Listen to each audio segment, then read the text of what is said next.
నాగమ్మ గారి లేఖలు రాసిన తేదీ 3/12/1947. అన్న, ఈ ఉదయం చొరవగల భక్తులొకరు భగవానుని సమీపించి, స్వామి, కొందరు నిర్వికల్ప సమాధిలో చాలా కాలం ఉంటారని అంటారే, అప్పుడు ఆహారాదులు ఉపయోగిస్తారా అని ప్రశ్నించారు. అదేలా, నీవు నిద్రలో ఉన్నప్పుడు ఆహారం తీసుకుంటున్నావా అన్నారు భగవాన్. లేదు అన్నాడు అతను. అయితే నిర్వికల్ప సమాధిలో మనస్సు ఉన్నదంటారా లేదంటారా అన్నారా పృచ్ఛకులు. ఆహా, లేకేమి, నిద్రలో ఉన్నదే అప్పుడు ఉన్నది. చూడండి, ఇప్పుడు మధ్యాహ్నం 12 గంటల నుండి 2 గంటల వరకు తలుపులు బిగించి హాలులో పడుకుంటాం. అది సమాధే, భలే సమాధి. మనసు ఉన్నదో లేదో ఎవరు చూశారు అన్నారు భగవాన్. సహజ సమాధిస్థులకు అని మళ్ళీ ప్రశ్న. దానికే వాసిష్టంలో తురీయ స్థితి గురించి ప్రశ్నించిన రామునికి వశిష్ఠుడు ముని వ్యాధోపాఖ్యానం అనే ఒక కథ చెప్పాడు. ఒక అడవిలో మునీశ్వరుడు పద్మాసనస్థుడై కన్నులు తెరిచే తదేక నిష్టతో కూర్చున్నాడు. వేటాడ వచ్చిన ఒక బోయ ఒక జింకను కొడితే అది ఈ మునికి ముందుగా పరిగెత్తి దగ్గరలో ఉన్న పొదలో దూరింది. ఆ వేటగాడు దాని వెనకనే వచ్చి, స్వామి, ఇప్పుడు ఇటు వచ్చిన మృగం ఎటుపోయింది అని అడిగాడు. నాకు తెలియదు నాయన అన్నాడా ముని. మీ ముందుగానే పరిగెత్తిందే, మీరు కళ్ళు తెరిచి చూస్తూనే ఉన్నారు కదా అని వేధించాడా బోయ. ఇక సమాధానం ఇయ్యకుంటే వదలడని, నాయన, మేము సర్వసములైన తురీయ స్థితిలో ఉన్నాం. జాగృత్, స్వప్న, సుషుప్తువులు 3 మాకు లేవు. అవి అహంకార లక్షణాలు. ఆ అహంకారం మాకు లేదు. అహంకారమే మనస్సు, అదే అన్ని కార్యాలు నిర్వహిస్తుంది. ఆ అహంకారము మా నుండి ఎప్పుడో పారిపోయింది. ఇక కన్ను మూసినా తెరిచినా ఒక్కటే. మీ లేడి గురించి నేనేం చెప్పేది అన్నారా ముని. ఇదేమిరా ఈ వెర్రి మాటలు అనుకుంటూ తన దారిని తాను పోయాడా బోయే. అహమే లేకుంటే మీరెలా మాట్లాడారు అన్న ప్రశ్నే వస్తే, లోగడ అహంగా తోచిందే యథార్థం తెలుసుకున్న తర్వాత స్వరూపంగా పరిణమిస్తుంది. దానినే మనోనాశనమని అంటారు. ఆ నిర్వికల్పేత్యాది సమాధులన్నీ లయమే కానీ నాశం కాదు. అణగటం లేవటం ఉన్నంత వరకు సాధక స్థితే అని సెలవిచ్చారు భగవాన్. వేరొక భక్తుడు అందుకొని, సవికల్పము నిర్వికల్పము అని సమాధి లక్షణాలు ఏవో చెబుతారు కాబోలునే అన్నాడు. అవును, శంకరులు దృగ్దృశ్య వివేకంలో ఈ షడ్విధ సమాధులు వివరించారు. ఎలాగంటే, సవికల్పము నిర్వికల్పము అని సమాధి 2 విధములు. సవికల్ప సమాధి దృశ్యానువిద్ధము, శబ్దానువిద్ధము అని 2 విధములు. కామాది దృశ్య చిత్తవృత్తులకు సాక్షి అయి తన్నే చింతించడం అంతర్దృశ్యానువిద్ధ సవికల్ప సమాధి. నేను అసంగ స్వప్రకాశ సచ్చిదానంద అద్వైత రూపుణ్ణి అని తెలుసుకోవడం అంతర శబ్దానువిద్ధ సవికల్ప సమాధి. వీటి చేత కలిగిన స్వానుభవ రసావేశం వల్ల దృశ్యం శబ్దం రెండిటినీ వదిలి నివాతస్థల దీపం వలె నిశ్చలంగా ఉండడం.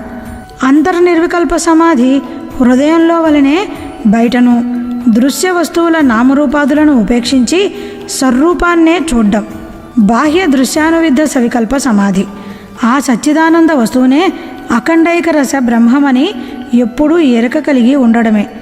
బాహ్య శబ్దానువిద్ధ సవికల్ప సమాధి ఈ రెండిటి అనుభవం వల్ల నిస్తరంగ జలధి వలె అఖండంగానూ నిశ్చలంగానూ ఉండడం బాహ్య నిర్వికల్ప సమాధి. ఈ షడ్విధ సమాధులు దృగ్దృశ్య వివేకంలో చెప్పినవే. ఈ 6 విధ సమాధుల నిరంతరాభ్యాసం చేత సహజ నిర్వికల్ప స్థితిని అలవర్చుకోవాలి. ఈ సహజ స్థితి కలిగితే కానీ అహం నాశనం కాదు. అది నశించిన వారు చూసినా చూడని వారే, తిన్నా తినని వారే, విన్నా వినని వారే, నిద్రించినా నిద్రించని వారే, వారు ఏది చేసినా చెయ్యని వారే అని సెలవిచ్చారు భగవాన్. సరే అన్న, ఇక సెలవు. వీలు చూసుకుని ఇంకో ఉత్తరం రాస్తాను. నమో భగవతే శ్రీరమణాయ. సూరి నాగమ్మ గారి లేఖలు రాసిన తేదీ 5/2/1947. అన్నా, నిన్న ఏదో ప్రసంగవశాత్తు భగవాన్ విరాగ మహిమ గురించి వర్ణిస్తూ ఉంటే నేను భాగవతం ద్వితీయ స్కందంలో సుఖయోగి పరీక్షిత్తుకు ముక్తి మార్గం బోధించే సందర్భంలో ఈ విరాగాన్ని గురించిన ఒక చక్కని పద్యం ఉన్నది అన్నాను. అలాగా, ఏది చదవండి విందాం అన్నారు భగవాన్. జంకుతూనే ఇలా చదివాను. కమనీయ భూమి భాగములు లేకున్నవే, పడియుండుటకు దూదిపరుపులేలా, సహజంబులకు కరాంజలులు లేకున్నవే, భోజన భాజన పుంజమేలా, వల్కలాజిన కుశావళులు లేకున్నవే, కట్టదుకూల సంగంబులేలా, గొనకని వసియింప గుహలు లేకున్నవే, ప్రసాద సౌదాది పటలమేలా, ఫలరసాదులు గురేవే పాదములు, స్వాదు జలముల నుండవే సకల నదులు, బసుక భిక్షంబు వెట్టరే పుణ్యసతులు, ధనమధాందుల కొలువేల తాపసులకు. పద్యం చదివినంతవరకు భగవాన్ మందహాసంతో వింటూ కడపట ఉత్సాహంతో, అదంతా సరి, ఈ దేశంలో పెద్దలొకరు ఈ విధంగానే పాడారు. ఓ ఈశ్వర, తల క్రింద దిండుగా చేయినిచ్చావు, మొలకు కౌపీనంగా వల్కమిచ్చావు, తినేందుకు దోజిలిచ్చావు, నాకింకా ఏం కావాలయ్యా? ఆహా, ఏమి నా భాగ్యం అనే భావం ఉందందులో. నిజంగా అది ఎంతటి మహదైశ్వర్యమో చెప్పవశమా? మహారాజాధిరాజులు కూడా ఈ సౌఖ్యాన్ని ఆశిస్తారు.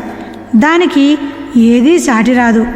నేను అది ఇది అనుభవించి ఉన్నందువల్ల నాకు దానికి దీనికి తారతమ్యం తెలిసింది. ఈ పరుపులు, ఈ సోఫా, ఈ సామాగ్రి ఇదంతా బంధమే అని చెప్పారు భగవాన్. తథాగతుడు ఇందుకు దృష్టాంతమే కదా అన్నాను నేను. అవును, వారు అంతఃపురంలో సకలైశ్వర్య సంపన్నులై ఉన్నప్పుడు దుఃఖితులయ్యే ఉన్నారు. వారి చింత పోగొట్టవలనని తండ్రి ఎన్ని భోగాలు కల్పించారో, కానీ వారికి ఏదీ రుచింపలేదు. అర్ధరాత్రి వేళ భార్యాబిడ్డలను విడిచి పలాయనమయ్యారు. 6 ఏళ్లు తీవ్ర తపోనిష్టతో ఉండి తత్వం గ్రహించి లోక సంగ్రహార్థం భిక్షువులయ్యారు. భిక్షువులైన తర్వాతనే మహాసుఖిగా ఉన్నారు. నిజంగా వారికి ఏం కావాలి అన్నారు భగవాన్. ఆ భిక్షువు వేషంతోనే స్వదేశానికి వచ్చారు కదా అన్నారొక భక్తులు. అవునవును, వీరు వస్తున్నారని విని తండ్రి శుద్ధోదనుడు పట్టపు ఏనుగును అలంకరించుకొని చతురంగబల సమేతంగా ఎదుర్కోలు వెళ్ళి రాజమార్గంలో నిలిచి ఎక్కడెక్కడ పుత్రుడని ఎదురు చూస్తూ ఉంటే వీరు ఆ రాజవీధిని రాక సందుగొందుల్లో పడి వచ్చి అంతేవాసులందరినీ తలా ఒక వీధికి భిక్షకు పంపారు. తర్వాత తాను ఇంకొక వీధి నుంచి భిక్షువు వేషంతో తండ్రి ఎదుటకు సిద్ధమైనాడు. పాపం, ఆ వేషంతో అలా వస్తున్నారని తండ్రికేం తెలుసును? గుర్తించలేక దిగ్భ్రమ చెంది నిలిచారు.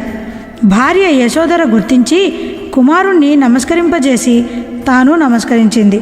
ఆ తర్వాత తండ్రికి గుర్తుకు వచ్చింది. వారు అకస్మాత్తుగా ఆ వేషం చూడడం వల్ల జుగుప్స కలిగి, చీచీ, ఇదేం వేషం, మహదైశ్వర్య సంపదతో రావలసినవాడు ఈ విధంగా వచ్చాడే, చాలు చాలునని తీవ్ర దృష్టితో వీరి వైపు చూడడం సాగించారు. వీరో తండ్రికి ఇంకా ఆ అజ్ఞానం వదలదే అన్న విచారం కలిగి అంతకన్నా తీవ్రమైన దృష్టితో తండ్రి దృష్టిని ఎదుర్కొన్నారట. ఆ దృష్టి యుద్ధంలో తండ్రి ఓడిపోయి దఢీలున సాష్టాంగపడి తాము భిక్షువులైనారు. ఆ విరాగి మహిమ విరాగికే తెలియాలి అంటూ పులకిత శరీరంతో గద్గదకంఠులైనారు భగవాన్. సరే అన్న, ఇక సెలవు. వీలు చూసుకొని ఇంకో ఉత్తరం రాస్తాను. నమో భగవతే శ్రీరమణాయ. సూరి నాగమ్మ గారి లేఖలు. రాసిన తేదీ 7/12/1947. అన్న, ఈ మధ్య పట్నంలో ఉద్యోగస్తులుగా ఉన్న భక్తులు కొందరు ఇక్కడికి వచ్చి కొన్నాళ్లున్నారు. వారంతా ఒకనాడు భగవాన్ నివసించిన గురుమూర్తం ప్రవాళగిరి చూసి సాయంత్రం వేదపారాయణ వేళకు తిరిగి వచ్చారు. వేదపారాయణ అనంతరం భగవాన్ ఆ ప్రవాళగిరి మీద తాము నివసించినప్పటి సమాచారాలన్నీ వారికి వినోదంగా చెబుతూ, అది చూశారా, ఇది చూచారా అని అడుగుతూ ఉంటే ఆ భక్తుల్లో ఒకరు భగవాన్ ఉద్దేశించి, ఆ కథలన్నీ భగవాన్ వినోదంగా సెలవిస్తారే కానీ ఇంతకు ముందే మేము అక్కడికి వెళ్ళి వచ్చాం. ఆ ప్రవాళగిరి మీద ఉన్న గుహలోకి, చీకటి గదిలోకి ఒక్కసారిగా వెళ్ళి వచ్చేసరికి మా ప్రాణం త్రాహి త్రాహి అయ్యింది. భగవాన్ అక్కడ నివాసం చేశారంటే శరీరం నాది కాదు అన్న భావం ఎంత దృఢపడాలో తెలుస్తూనే ఉంది. మా వంటి వారంతా ఎలా తరించాలి స్వామి అంటే నేనెవడను అని విచారించి తెలుసుకుంటే చాలును అని సెలవిస్తారే కానీ పట్నవాసంలో ఉండి ఉద్యోగాలు చేసే సంసారులకు అది ఎలా సాగుతుంది? మనస్సు సదా వ్యవహారం మీదికే పోతూ ఉంటే శాంతి లభించేదెలా అన్నారు. భగవాన్ చిరునవ్వుతో వింటూ ఊరుకున్నారు.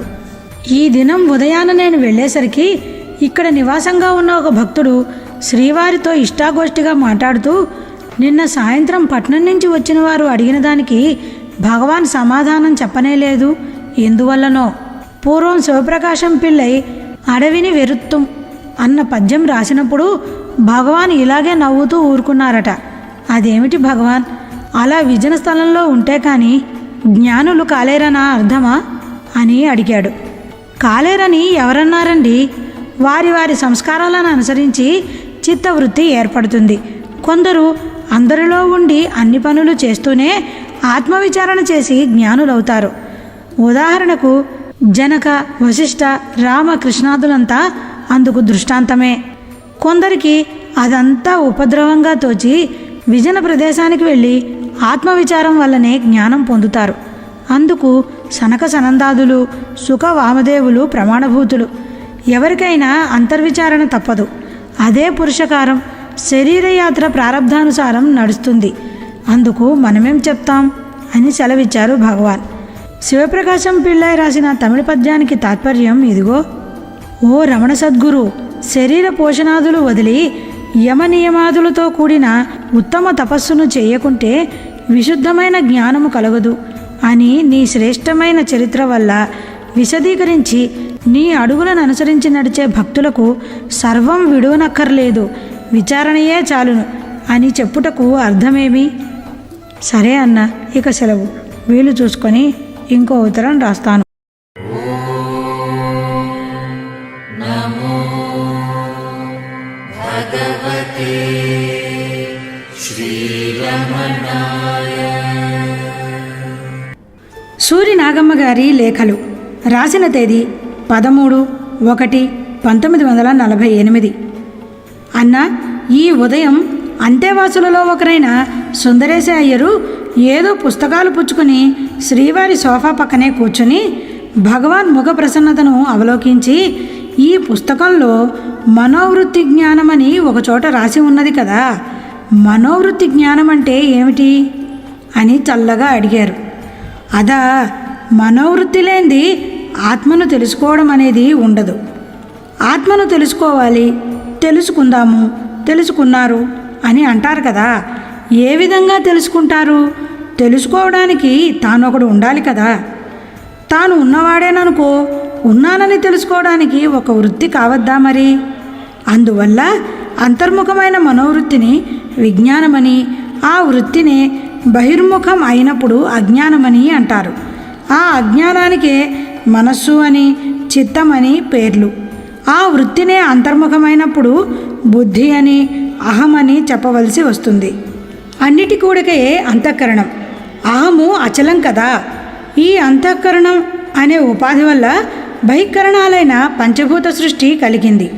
ఆ భూతాలు వెష్టి సమిష్టిగా పంచీకృతాలై నానావిధ అంగాలతో కూడిన భూత శరీరం ఉత్పన్నమయ్యిందన్నమాట.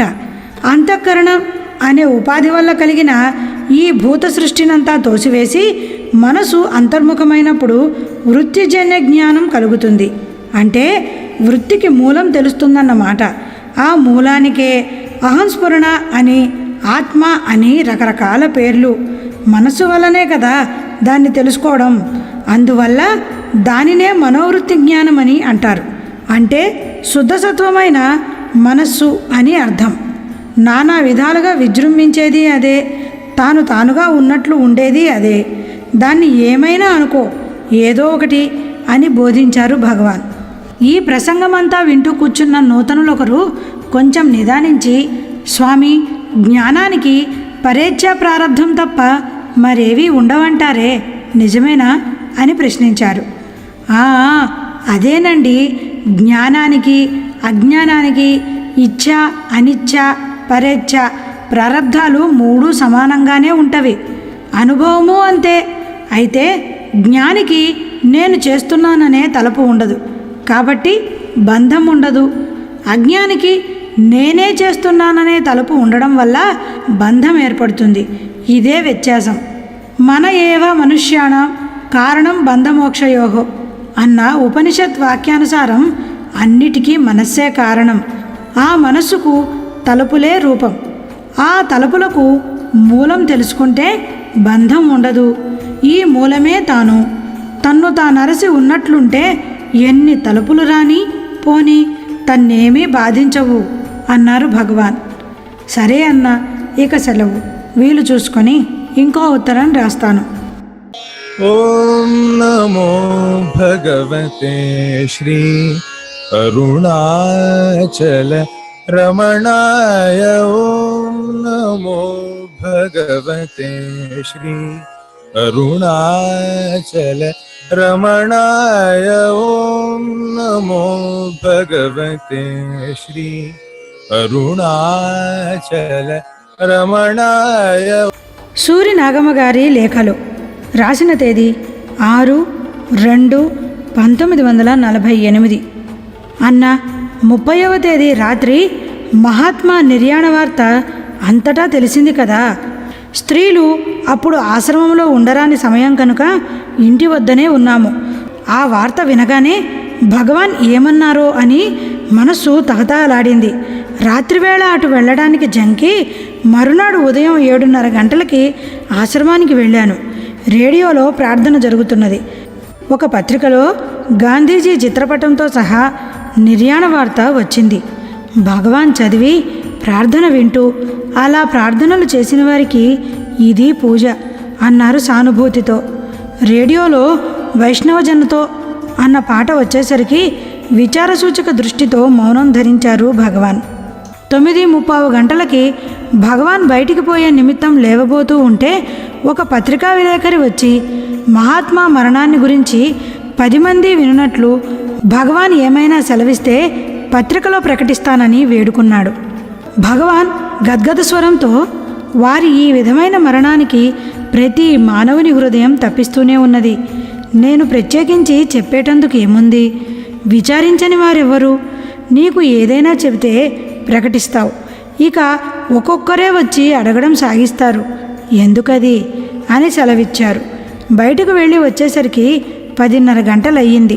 రేడియోలో జవహర్లాల్ నెహ్రూ స్పీచ్కి ముందే వైష్ణవజనతో అంటూ పాడడం ప్రారంభించారు. ఆపినా ఆగక భగవాన్ కళ్ళ వెంట నీటిబొట్లు రాలాయి. 4:30కు స్త్రీలందరూ కలిసి రఘుపతి రాఘవ రాజారాం అంటూ పాడడానికి ఆరంభించారు. భగవాన్ కళ్ళ నిండా నీరు నుంచి కానియండి కానియండి అని సౌజ్ఞ చేశారు. 5ంటికి శంఖం పూరించబడింది. మహాత్మా గాంధీ నిర్యాణం నిమిత్తం మాతృభూతేశ్వరాలయంలో కర్పూరహారతిచ్చి భగవాన్ సన్నిధికి తెస్తే విభూతి కుంకుమ స్వీకరించారు భగవాన్. మొన్న ఉదయం పేపర్ చూస్తూ పక్కనున్న వారితో, ఏమోయ్ ఆ మధ్యన తోకచుక్క పుట్టింది కదూ, దాని ఫలితమే మహాత్మా మరణం, ఆ విషయమే రాశారిందులో. తోకచుక్క పుట్టినందుకు మొదటి ఫలమైందన్నమాట అన్నారు భగవాన్. మొదటి ఫలమైందన్నమాట అని భగవాన్ వాక్కులో పలుకుతున్నదే ఏమా అన్న శంకతో నా మనస్సు చివుక్కుమంది.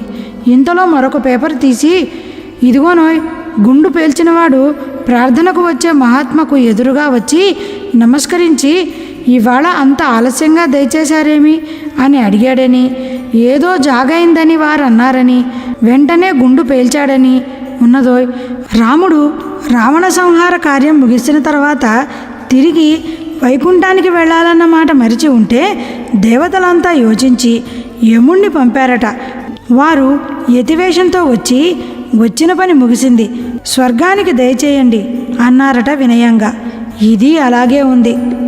స్వరాజ్యం వచ్చింది కదా, నీ పని తీరిందే, ఇంకెందుకున్నావు, వెళ్ళవద్దా, ఇంత ఆలస్యమైందే అని ప్రార్థించి పంపినట్లుంది అని సెలవిచ్చారు భగవాన్. ఇప్పుడు చెప్పిన కథ ఉత్తర రామాయణంలోనిదేనా అన్నాను. అవును, ఇదే కాదు, కృష్ణునికి వ్యాధుని బాణం మరణ కారణమైనట్లుందని ఇంకో పేపర్లో రాశారు. ఏదో ఒకటి అన్నారు భగవాన్. నిన్న హరీంద్రనాథ్ చటోపాధ్యాయ మహాత్మా ఫోటో ఒకటి భగవానుకు చూపి గాంధీ భగవానుల సమావేశం జరగకపోవడం శోచనీయం అన్నారు.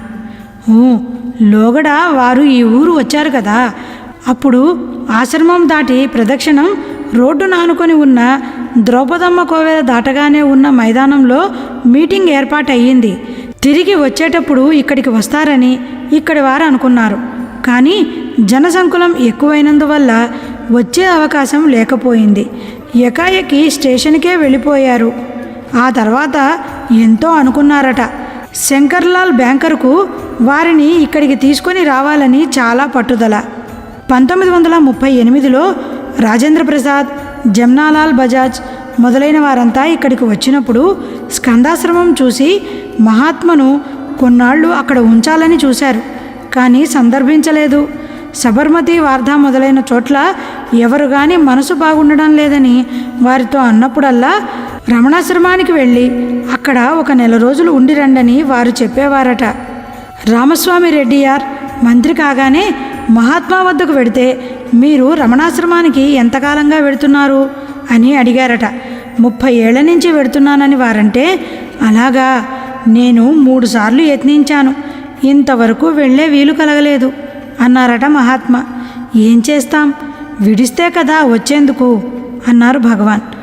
ఈ ఉదయం పేపర్లో మహాత్మాజీ శరీరయాత్ర చాలించే నాటికి ముందు రోజే ఏదో స్వప్నం వచ్చిందని, అందువల్ల ఆనాటి మరణం వారికి స్ఫురించి అత్యవసరమైన పనులన్నీ త్వరగా ముగింపు చేశారని, అందుకే ప్రార్థనకు రావడం ఆలస్యమైందని చదివి, అవును, విజ్ఞానం కలవారికి ఆ మాత్రం స్ఫురించదా, తప్పక తెలుస్తుంది, కానీ ఎవ్వరికీ చెప్పరు అన్నారు భగవాన్.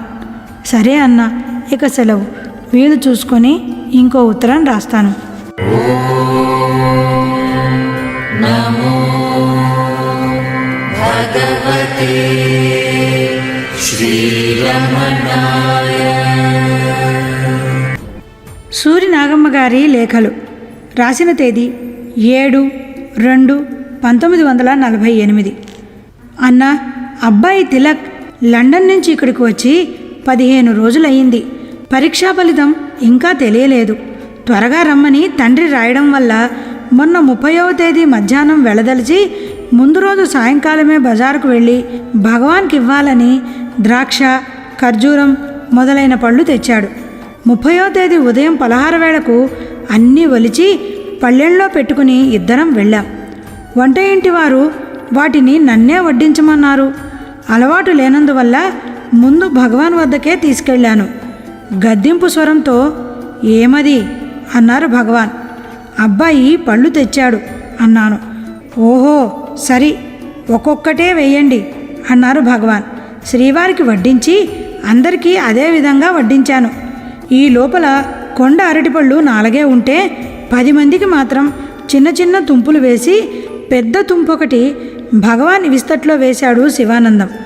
భగవాన్ చిరాకుతో, ఇదిగో ఇవే చేష్టలు, అందరికీ సమంగా రానిది నాకెందుకు అంటూ వడ్డించేవారివి పాత లోపాలు, కొత్త లోపాలు ఏకరువు పెట్టారు.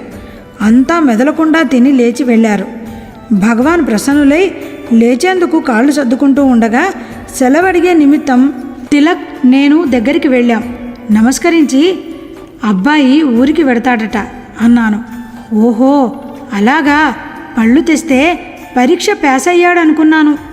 ఊరికి వెడుతున్నాడా, మంచిది అని పక్కనున్న వారికి నన్ను చూపి, ఇదిగో ఈమె ఒక్కతే, అందరికీ వడ్డించకుండా ముందు నాకు వడ్డించింది అన్నారు భగవాన్.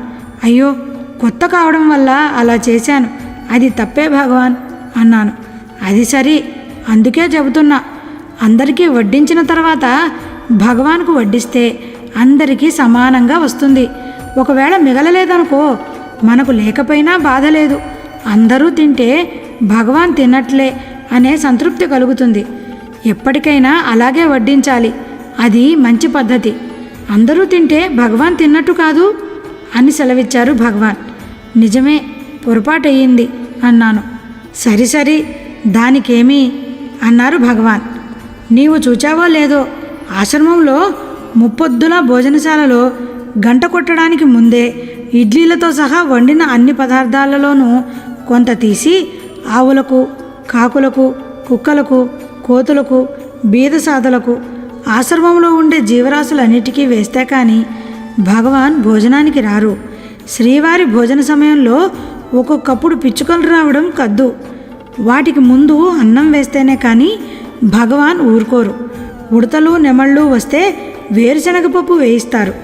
అలా వేయడానికి ఎప్పుడైనా ఎవరైనా విసుగుదల చూపితే భగవాన్ సహించక, పొండయ్యా పొండి, సణుగుతూ ఎందుకు ఇచ్చేది? మనం ఎలా వచ్చామో అవి అలాగే వచ్చినవి. మనకు ఏ విధంగా వస్తున్నదో వాటికి ఆ విధంగానే వస్తున్నది. మనని మాత్రం స్వామి స్వామి అని పూజించి పెట్టాలి, వారినేమో తిట్టి పెట్టాలా? కావాలని కొని తెచ్చామా? ఏదో వచ్చాయి, మనమంతా రాలేదు, ఎందుకయ్యా ఆ విసుగు అని మందలిస్తూ ఉంటారు. నేను లాస్టులో ఫస్టు అని భగవాన్ సెలవిచ్చారు. నేనది మరిచి ప్రవర్తించినందుకు ప్రబోధించారన్నమాట. ఇంకొక విశేషం ఏమిటంటే, పళ్ళు తెస్తే పరీక్ష పాస్ అయ్యాడనుకున్నాను అని భగవాన్ సెలవిచ్చిన వేళకే, అంటే 31/1948 నాడే లండన్లో పరీక్షా ఫలితాలు తెలిసాయట. అబ్బాయి పాస్ అయినట్టు అన్నయ్య నిన్ననే తంతి ద్వారా భగవాన్కి తెలియజేశాడు. మహాత్ముల వాణి వృధా పోదు సుమా. సరే అన్న, ఇక సెలవు. వీలు చూసుకొని ఇంకో ఉత్తరం రాస్తాను. ఓం నమో భగవతే శ్రీ అరుణాచల రమణాయ. ఓం నమో భగవతే శ్రీ అరుణాచల రమణాయ. ఓం నమో భగవతే. సూరి నాగమ్మ గారి లేఖలు. రాసిన తేదీ 8/2/1948. అన్న, ఈ ఉదయం నేను వెళ్ళేసరికి హాలంతా నిశ్శబ్దంగా ఉంది.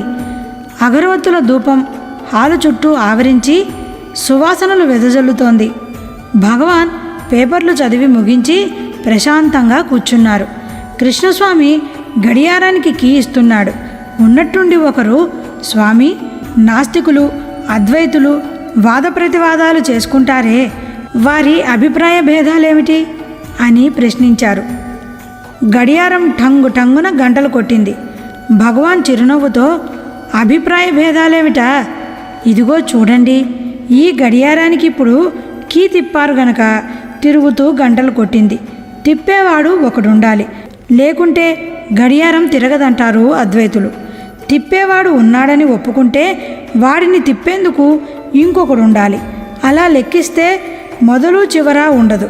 కాబట్టి కర్త అనేవాడు లేనే లేడంటారు నాస్తికులు. ఇవే అభిప్రాయ భేదాలు. చూడండి, ఈ తుండుగుడ్డ ఉన్నది, పత్తి కంటే భిన్నం కాదు కదా. అయితేనేమి, ఏకులుగా నూలుగా మారి వస్త్రం తయారైంది కదా. ఈ నిర్మాణానికి కారణకర్త ఒకడుండాలి కదా. సాలెవాడు అందుకు కర్త అని చెప్పినా నానా రంగుల చిత్రవస్త్రాలు నామమాత్రాలే, కానీ పత్తి కన్నా వేరు కావని భావించినట్టే నానావిధ లోక నిర్మాణానికి ఒక కర్త ఉన్నాడని ఒప్పుకున్నాం. ఈ సమస్తం సత్తు కన్నా భిన్నం కాదని అద్వైతులు అవగాహన చేసుకుంటారు. చిన్నవి పెద్దవి నానా రకాలుగా కుండలుంటవి, అంతా మన్నే కదా. అందులో ఏదైనా ఒకటి పగిలితే అయ్యో కుండ పోయింది అంటాం. ఏం పోయింది? నామరూపాలే పోయినవి. అవి పోతే మన్ను మన్నుగానే ఉంటుంది. అయితే కుమ్మరివాడుంటే కదా కుండలు చేయడం. అందువల్ల నిమిత్త మాత్రంగా కర్త ఉన్నాడంటారు అద్వైతులు, లేడంటారు నాస్తికులు. వాదన పెరగడమే గాని ఫలితం సున్నా. ఈ వాదించేవాడెవడో తెలుసుకుంటే ఏ చిక్కులు ఉండవు కదా అని సెలవిచ్చారు భగవాన్. ఎందుకో ఈ వాదనలన్నీ అన్నారా పృచ్ఛకులు. ఎందుకా? ఏవేవో తలపులు లోపల ఉంటవి, ఉన్నవన్నీ బయటికి రావద్దు అన్నారు భగవాన్. హాస్యంగా మాట్లాడే భక్తులొకరది విని, ఏమి భగవాన్, లోపల ఉన్నదంతా బయటికి వస్తుందని తామెప్పుడూ సెలవిస్తారే, ఎలా వస్తుంది అని అడిగారు. లోపల ఏమున్నది అంటూ భగవాన్ గుండెలు తడుముకున్నారు. భగవాన్ నవ్వుతూ, అవునండి, లోపల లేందే బయటికి వస్తుందా ఏం? ముందు లోపల సంకల్పం కలగందే బయట ఏమీ తోచదు. సంకల్పం లోపలే కదా పుట్టేది, అదే విజృంభించి పైకి వస్తుంది. ఎప్పుడు కానీ ఏది కానీ లోపల ఉన్నదేనండి బయటకు వచ్చేది అని సెలవిచ్చారు భగవాన్. సరే అన్న, ఇక సెలవు. వీలు చూసుకొని ఇంకో ఉత్తరం రాస్తాను. ఓం నమో భగవతే శ్రీ అరుణాచల రమణాయ. ఓం నమో భగవతే శ్రీ. సూరి నాగమ్మ గారి లేఖలు. రాసిన తేదీ 4/4/1948. అన్న, ఈ ఉదయం ఒక భక్తుడు పాత ముద్రణతో శిథిలమై ఉన్న పెరియ పురాణం తెచ్చి భగవాన్ చేతికి ఇచ్చాడు. భగవాన్ సుందరమూర్తి కైలాసానికి వెళ్ళిన కథ చూస్తూ, ఇదిగోనోయ్, సుందరమూర్తి కైలాసానికి వెళ్ళేసరికి గుర్రాన్నెక్కి వచ్చిన చేరరాజు అక్కడికి తన వెనకే రావడం చూసి అతనితో సుందరమూర్తి, నేను పిలవందే నీవెలా వచ్చావు అన్నారట. చూశావా అంటూ దానిలో పద్యం ఒకటి చదివారు. అది వింటూ ఉన్న తమిళ భక్తుడొకరు, ఆ కైలాసం ఎక్కడుంది స్వామి అన్నాడు. ఓహో, కైలాసమా? మనం ఎక్కడున్నామో అక్కడే కైలాసం ఉన్నది. అసలు మనం ఎక్కడున్నాం చెప్పండి అన్నారు భగవాన్. అది కాదు స్వామి, సుందరమూర్తి కథలో సెలవిచ్చారే ఆ కైలాసం నిజంగా ఉందా? ఉంటే ఎక్కడుంది? సరిగ్గా సెలవియండి స్వామి అన్నాడతను. చెప్పాను కదండి, ఇప్పుడు ఇక్కడికి వచ్చాం, ఇక్కడి నుంచి మరొక చోటికి వెడతాం. ఇదంతా నిజమైతే అది నిజమే. అక్కడ ఏదో ఒక పీఠం మీద స్వామి కూర్చుంటాడు, చుట్టూ ఇలాగే భక్తులు ఉంటారు. ఏదో వీరు అడుగుతారు, వారేదో చెప్తారు. అది ఇలాగే ఉంటుంది. శరీర దృష్ట్యా చూస్తే అంతే. యథార్థ దృష్టికి మనం ఎక్కడుంటే అక్కడే కైలాసం. పుట్టలేదు, పెరగాలేదు, చావాలేదు, ఏదీ లేదని ఎప్పుడు తెలుసుకుంటామో అప్పుడు ఉన్నదంతా కైలాసమే అన్నారు భగవాన్. అది ఏ విధంగా తెలుస్తుంది అన్నాడతను. నేను ఉన్నానన్న సంగతి అందరికీ తెలిసిన విషయమే. పుట్టినప్పుడు నీవున్నావు, ఏడాది వయసులోనూ నువ్వున్నావు, నడి వయస్సున ముదిమిన నీవున్నావు. శరీరం మారిందే కానీ నీవు మారలేదు కదా. నీ ఉనికెప్పుడు భంగం లేదనడానికి దృష్టాంతం ఇది చాలునే అన్నారు భగవాన్.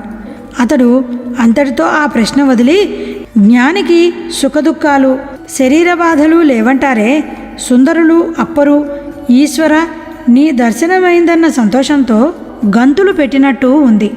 రామకృష్ణ పరమహంస అమ్మ నీ దర్శనమైందని నవ్వి, కాలేదని దుఃఖించి ఏదేదో చేసినట్లుందే. అదేగాక రామకృష్ణ పరమహంసకు శరీర వ్యాధి కలిగినప్పుడల్లా సహించలేక అమ్మా అమ్మా అంటూ విలపించేవారంట. అదేమిటి, సుఖదుఖాలు జ్ఞానులకు కూడా ఉంటాయా అన్నాడు. శరీరాన్ని బట్టి కదా మీరు చెప్పేది. శరీర చేష్టలను బట్టి జ్ఞానిస్థితి నిర్ణయించుటకు వీలు కాదు. మణివాచకులు ఒక పాటలో పాడారు, దాని భావం చూడండి. ఓ ఈశ్వర, నేను కోరకముందే నీ కరుణామృతం నాకిచ్చావే, ఎంత దయ ప్రభో. అలా ఇచ్చినా నాకు దుఃఖం రాదేమి? నా గుండె పాషాణమా? నా కంట తడి రాదే? కొయ్య కళ్ళా నావి? ఈ 2 కళ్ళతోనే కాదు, ఒళ్ళంతా కళ్ళై ఏడిస్తే ఎంత బాగుంటుందో. నా గుండె కరిగి నీరయ్యి నీలో కలిస్తే బాగున్ను కదా అని తాత్పర్యం. అయితే ఆ దుఃఖం దుఃఖమా? ఆహాహా, నాకు దర్శనమిచ్చావే అని ఆనందంతో హసించేవారు కొందరు, ఎంత కరుణ ప్రభో అని కన్నీరు కార్చేవారు కొందరును. రామకృష్ణ పరమహంస అంతే. అమ్మా నీ కరుణ, అమ్మా నీ దయ అంటూ విలపించి నవ్వి ఏదేదో చేసేవారట. ఇంతకు వారి సంగతి గ్రహించాలంటే ముందు మన సంగతి మనం తెలుసుకోవాలి కదా అని సెలవిచ్చారు భగవాన్. ఆ యువకుడు అంతటితో ఆగక, స్వామి, పరమహంసకు సమాధిలో ఉన్నప్పుడు వ్యాధి బాధ తెలిసేది కాదని, లేనప్పుడు బాధ తెలిసేదని అంటారే, అసలు జ్ఞానికి ఈ బాధలన్నీ తెలుస్తావా అన్నాడు. ఓహో, అదా సందేహం. అసలు నీ సంగతి నీవు తెలుసుకో ముందు. ఆ పరమహంస గారు ఎలాగుంటే నీకెందుకు? ఇక మీదట నీ సర్టిఫికేట్ తీసుకొని కానీ వారు జ్ఞానులు కానక్కర్లేదు. వారేదో ఒకటి అయినారు.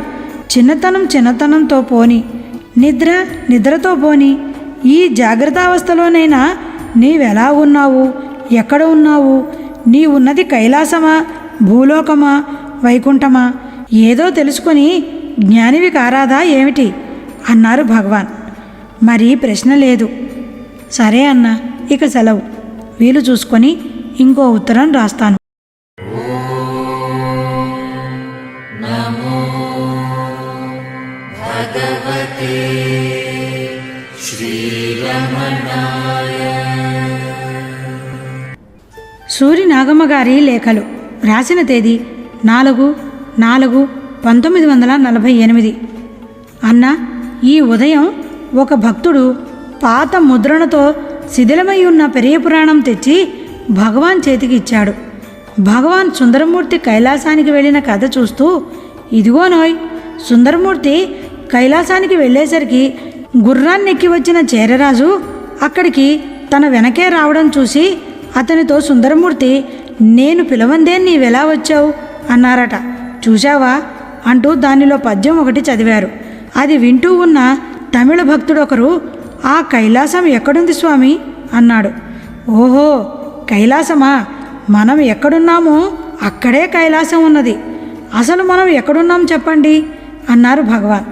అది కాదు స్వామి, సుందరమూర్తి కథలో సెలవిచ్చారే ఆ కైలాసం నిజంగా ఉందా? ఉంటే ఎక్కడుంది? సరిగ్గా సెలవియండి స్వామి అన్నాడతను. చెప్పాను కదండి, ఇప్పుడు ఇక్కడికి వచ్చాం, ఇక్కడి నుంచి మరొక చోటికి వెడతాం. ఇదంతా నిజమైతే అది నిజమే. అక్కడ ఏదో ఒక పీఠం మీద స్వామి కూర్చుంటాడు, చుట్టూ ఇలాగే భక్తులు ఉంటారు. ఏదో వీరు అడుగుతారు, వారేదో చెప్తారు. అది ఇలాగే ఉంటుంది. శరీర దృష్ట్యా చూస్తే అంతే. యథార్థ దృష్టికి మనం ఎక్కడుంటే అక్కడే కైలాసం. పుట్టలేదు, పెరగాలేదు, చావాలేదు, ఏదీ లేదని ఎప్పుడు తెలుసుకుంటామో అప్పుడు ఉన్నదంతా కైలాసమే అన్నారు భగవాన్. అది ఏ విధంగా తెలుస్తుంది అన్నాడతను. నేను ఉన్నానన్న సంగతి అందరికీ తెలిసిన విషయమే. పుట్టినప్పుడు నీవున్నావు, ఏడాది వయసులోనూ నువ్వున్నావు, నడి వయస్సున ముదిమిన నీవున్నావు. శరీరం మారిందే కానీ నీవు మారలేదు కదా. నీ ఉనికెప్పుడు భంగం లేదనడానికి దృష్టాంతం ఇది చాలునే అన్నారు భగవాన్. అతడు అంతటితో ఆ ప్రశ్న వదిలి, జ్ఞానికి సుఖదుఖాలు, శరీర బాధలు లేవంటారే, సుందరులు అప్పరు, ఈశ్వర నీ దర్శనమైందన్న సంతోషంతో గంతులు పెట్టినట్టు ఉంది. రామకృష్ణ పరమహంస అమ్మా నీ దర్శనమైందని నవ్వి, కాలేదని దుఃఖించి ఏదేదో చేసినట్లుందే. అదేగాక రామకృష్ణ పరమహంసకు శరీర వ్యాధి కలిగినప్పుడల్లా సహించలేక అమ్మా అమ్మా అంటూ విలపించేవారంట. అదేమిటి, సుఖదుఖాలు జ్ఞానులకు కూడా ఉంటాయా అన్నాడు. శరీరాన్ని బట్టి కదా మీరు చెప్పేది. శరీర చేష్టలను బట్టి జ్ఞానిస్థితి నిర్ణయించుటకు వీలు కాదు. మణివాచకులు ఒక పాటలో పాడారు. దాని భావం చూడండి. ఓ ఈశ్వర, నేను కోరకముందే నీ కరుణామృతం నాకిచ్చావే, ఎంత దయ ప్రభో. అలా ఇచ్చినా నాకు దుఃఖం రాదేమి? నా గుండె పాషాణమా? నా కంట తడి రాదే? కొయ్య కళ్ళా నావి? ఈ 2 కళ్ళతోనే కాదు, ఒళ్ళంతా కళ్ళై ఏడిస్తే ఎంత బాగుంటుందో. నా గుండె కరిగి నీరయ్యి నీలో కలిస్తే బాగున్ను కదా అని తాత్పర్యం. అయితే ఆ దుఃఖం దుఃఖమా? ఆహాహా, నాకు దర్శనమిచ్చావే అని ఆనందంతో హసించేవారు కొందరు, ఎంత కరుణ ప్రభో అని కన్నీరు కార్చేవారు కొందరును. రామకృష్ణ పరమహంస అంతే. అమ్మా నీ కరుణ, అమ్మా నీ దయ అంటూ విలపించి నవ్వి ఏదేదో చేసేవారట. ఇంతకు వారి సంగతి గ్రహించాలంటే ముందు మన సంగతి మనం తెలుసుకోవాలి కదా అని సెలవిచ్చారు భగవాన్. ఆ యువకుడు అంతటితో ఆగక, స్వామి, పరమహంసకు సమాధిలో ఉన్నప్పుడు వ్యాధి బాధ తెలిసేది కాదని, లేనప్పుడు బాధ తెలిసేదని అంటారే, అసలు జ్ఞానికి ఈ బాధలన్నీ తెలుస్తావా అన్నాడు. ఓహో, అదా సందేహం. అసలు నీ సంగతి నీవు తెలుసుకో ముందు. ఆ పరమహంస గారు ఎలాగుంటే నీకెందుకు? ఇక మీదట నీ సర్టిఫికేట్ తీసుకొని కానీ వారు జ్ఞానులు కానక్కర్లేదు. వారేదో ఒకటి అయినారు. చిన్నతనం చిన్నతనంతో పోని, నిద్ర నిద్రతో పోని, ఈ జాగ్రత్తావస్థలోనైనా నీవెలా ఉన్నావు, ఎక్కడ ఉన్నావు, నీ ఉన్నది కైలాసమా, భూలోకమా, వైకుంఠమా, ఏదో తెలుసుకొని జ్ఞానివి కారాదా ఏమిటి అన్నారు భగవాన్. మరి ప్రశ్న లేదు. సరే అన్న, ఇక సెలవు. వీలు చూసుకొని ఇంకో ఉత్తరం రాస్తాను. నమో భగవతే శ్రీరమణాయ. సూర్యనాగమ్మ గారి లేఖలు. రాసిన తేదీ 4/4/1948. అన్న, నిన్న ఉదయం సర్వేపల్లి రాధాకృష్ణయ్య గారు కుటుంబంతో సహా వచ్చారిక్కడికి. వారంతా భగవాన్ దర్శనం చేసుకొని అరుణాచలేశ్వర ఆలయానికి వెళ్ళి వచ్చి భోజనానంతరం కొంచెం విశ్రమించి సాయంత్రం 3ంటికే ఊరికి వెడతామని బయలుదేరి భగవాన్ సన్నిధికి వచ్చి నమస్కరించి సెలవు అడిగారు. భగవాన్ ప్రసన్నతతో సెలవు చిహ్నంగా తలూపారు. ఆడవారితో కలిగిన పరిచయం వల్ల కారు వరకు సాగనంపి వచ్చాను. నేను కూర్చోగానే, ఏం వెళ్ళారా వారంతా అన్నారు భగవాన్. వెళ్ళారు అన్నాను. వీరు 10 ఏళ్ల క్రిందట ఒకసారి వచ్చి వెళ్ళారు. ప్రణవానంద స్వామికి వేలు విడిచిన అన్నకుమారుడే అన్నారు భగవాన్. అలాగా అన్నాను. ఇంతలో నా పక్కన కూర్చున్న ఐరోపియన్ స్త్రీలు, గుజరాతీ స్త్రీలు, రాధాకృష్ణన్ భగవాన్ని ఏమైనా ప్రశ్నించారా, భగవాన్ ఏం సెలవిచ్చారు అని మెల్లగా హిందీలో నన్ను అడగడం భగవాన్ గమనించి, ఏమది అన్నారు. రాధాకృష్ణన్ భగవాన్ ఏమైనా ప్రశ్నించారా అని వీరు అడుగుతున్నారు అన్నాను. అదా, వారంతా బాగా చదివినవారు, విషయమంతా తెలుసుకునే ఉన్నారు, ఏమడుగుతారు అన్నారు భగవాన్. లోగడ వచ్చినప్పుడు ఏమైనా ప్రశ్నించారా అన్నారొక ఆంధ్రులు. అప్పుడు అంతే, ఇప్పుడు అంతే. ప్రణవానందుల ద్వారా మన విషయమంతా విని వారితోనే వచ్చారు, వచ్చి కూర్చున్నారంతే, పెదవి కదపలేదు అన్నారు భగవాన్. బయట అంతంత ఉపన్యాసాలు ఇస్తారు కదా, ఇక్కడ ఏమీ చర్చించకుండా పలకుండా కూర్చున్నారెందువల్లనో అన్నారా భక్తులు. భగవాన్ నవ్వుతూ 1938లో రాజేంద్ర ప్రసాద్ ఇక్కడికి వచ్చారు. వారు అంతే, 4-5 రోజులున్నా ఒక్కనాడైనా ప్రశ్నించలేదు, పలక్కుండా పిల్లిలా వచ్చి కూర్చునేవారు. వెళ్ళేటప్పుడు మాత్రం మహాత్మకు ఏం సందేశం ఇస్తారని అడిగారంతే, అది కూడా పక్కనున్న వారెవరి చేతనో అడిగించారు అన్నారు. మహాత్మ ఎప్పుడూ అంతరాత్మ ఈ విధంగా చెబుతున్నది అని కదా అంటారు. ఆ అంతరాత్మ అక్కడ ఉన్నది, ఇక్కడ ఉన్నది, ఎక్కడా ఉన్నదే, ఇక చెప్పేందుకేముంది అని భగవాన్ సెలవిచ్చారట కదా అన్నారా భక్తులు. అవునవును, అప్పుడే జమ్నాలాల్ బజాజ్ కూడా వచ్చారు. వారు అంతే, వారున్నట్టు తెలియకుండా ప్రశాంతంగా కూర్చునేవారు. వేకువజామున మేమంతా కూరగాయలు తరుగుతూ ఉంటే మాతో పాటుగా తాము తరుగుతూ కూర్చునేవారు. కడపట మాత్రం కొన్ని ప్రశ్నలు అడిగి తెలుసుకున్నారంతే అన్నారు భగవాన్. 1944లో మనసుబేదారు వచ్చినప్పుడు ఏమీ ప్రశ్నించినట్టు లేదే అన్నారా భక్తులు. అవును, అప్పుడు ఇక్కడ ఎవరో రుభుగీత చదువుతూ ఉంటే విని, అన్ని గ్రంథాల్లోనూ సిద్ధస్థితిని గురించే ఎక్కువగా చెప్తారు, కానీ సాధక స్థితిని గురించి చెప్పరేమి అని ఎవరి చేతనో అడిగించారు. అప్పుడే భక్త విజయంలో ఉన్న విఠోబా జ్ఞానేశ్వర సంవాదం చూపించాము. అంతే, వేరుగా ఏమీ ప్రశ్నించలేదు. వారంతా చదివినవారు, ప్రశ్నించేందుకు ఏముంది, శాంతి నిమిత్తం వస్తారిక్కడికి అన్నారు భగవాన్. సత్యమూర్తి, తిరువి కళ్యాణసుందరం మొదలియారు, జ్ఞానియారు, బులుసు సాంబమూర్తి, టంగుటూరి ప్రకాశం, కరపత్రస్వామి ఇత్యాదులంతా ఇక్కడకు వచ్చినప్పుడు మాట్లాడనే లేదు. వారంతా బయటికి వెడితే సింహాలల్లే గర్జిస్తూ బల్లగుద్ది ఉపన్యాసాలు ఇస్తూ ఉంటారు అన్నారా భక్తులు. అప్పుడు భగవాన్, అవునండి, వారంతా బాగా చదివినవారు, కొందరు రాస్తారు, కొందరు ఉపన్యాసాలు ఇస్తారు నాయన, అంతే అన్నారు భగవాన్. అయితే బాగా చదివిన వారంతా భగవాన్ని ఏమీ ప్రశ్నించరన్నమాట.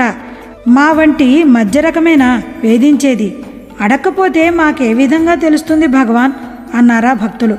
అది సరి, దానికేమి అంటూ మందహాసంతో మౌనం వహించారు భగవాన్.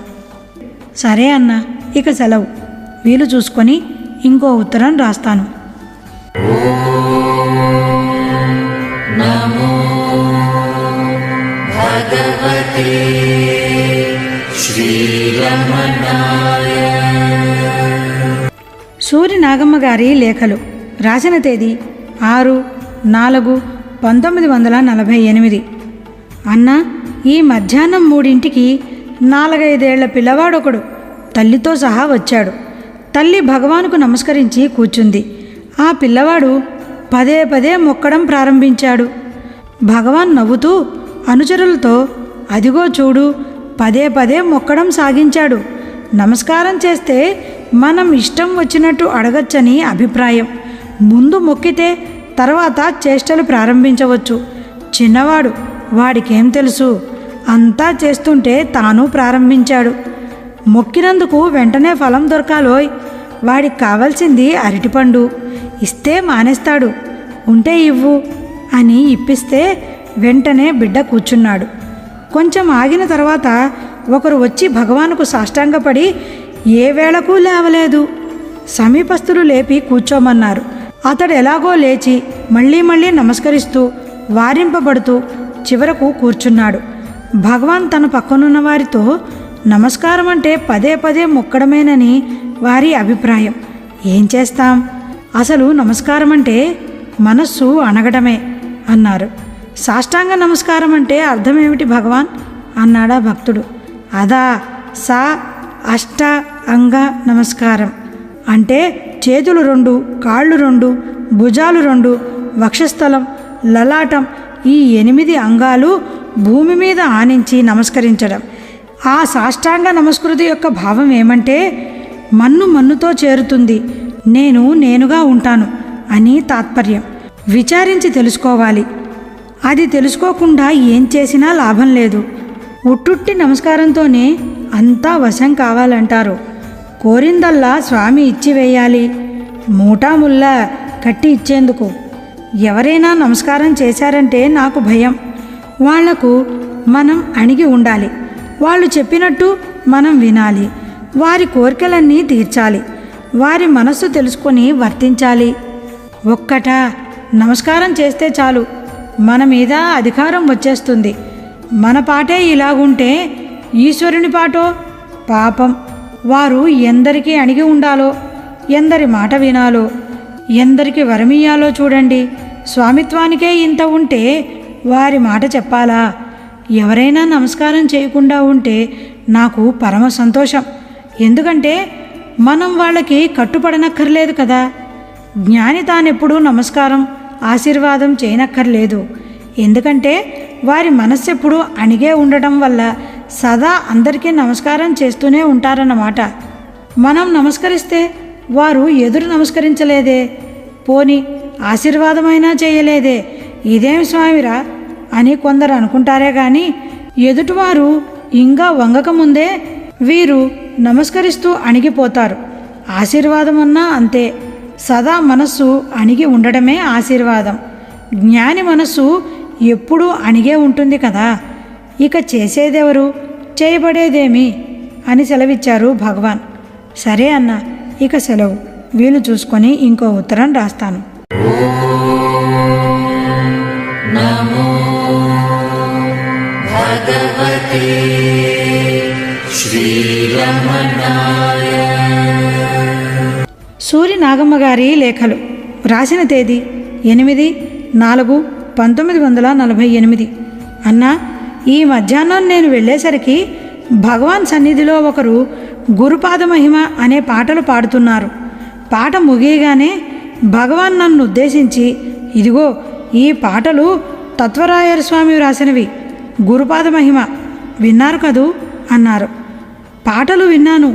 అర్థం మహత్తరంగా ఉండడం గమనించి ఎవరో పెద్దలు రాసి ఉంటారనే అనుకున్నాను అన్నాను. అవును, ఇందుకొక కథ ఉన్నది అన్నారు భగవాన్. ఏమది భగవాన్ అన్నాను. భగవాన్ సావధానులై, అదా, ఈ తత్వరాయరు స్వరూపానందరూ కలిసి సద్గురుని అన్వేషించే నిమిత్తం బయలుదేరి ఇద్దరూ చెరొక దిక్కుకు వెడుతూ ఒక ప్రమాణం చేసుకున్నారు. సద్గురువు నాకు ముందు లభిస్తే వారిని నీకు చూపుతాను, నీకు ముందు దొరికితే నాకు చూపాలి అని. తత్వరాయరుకు ఎంత వెతికినా గురువు దొరకనే లేదు. తత్వరాయరు మామ స్వరూపానంద వృద్ధులు కదా, ఆయన కొంత దూరం తిరిగి అలసిపోయి ఒకచోట చతికిలబడ్డాడు. ఇక తిరగలేనని అనిపించి, ఓ ఈశ్వర, నేనిక కదలలేను, నీవే సద్గురువును నా వద్దకు పంపాలి అని ప్రార్థిస్తూ భారం భగవంతుని మీద వేసి మౌనంగా కూర్చున్నాడు. భగవదనుగ్రహం వల్ల సద్గురువు వారి వద్దకే తానుగా వచ్చి తత్వోపదేశం చేశాడు. ఆ ఉపదేశ వాక్యాలనే స్వరూపానంద తత్వసారం అనే పేరుతో 100 పద్యాలుగా రాశారు. వ్యాఖ్యాన సహితంగా ఆ గ్రంథం ప్రఖ్యాతి వహించి ఉన్నది. మామ అల్లుడు చేసుకున్న ప్రమాణాన్ని అనుసరించి ప్రవర్తించడానికి మామకు దొరికిన గురువు త్వరలో గతించడం వల్ల వారిని తత్వరాయుడికి చూపలేక తామే మేనల్లునికి తత్వోపదేశం చేశారు.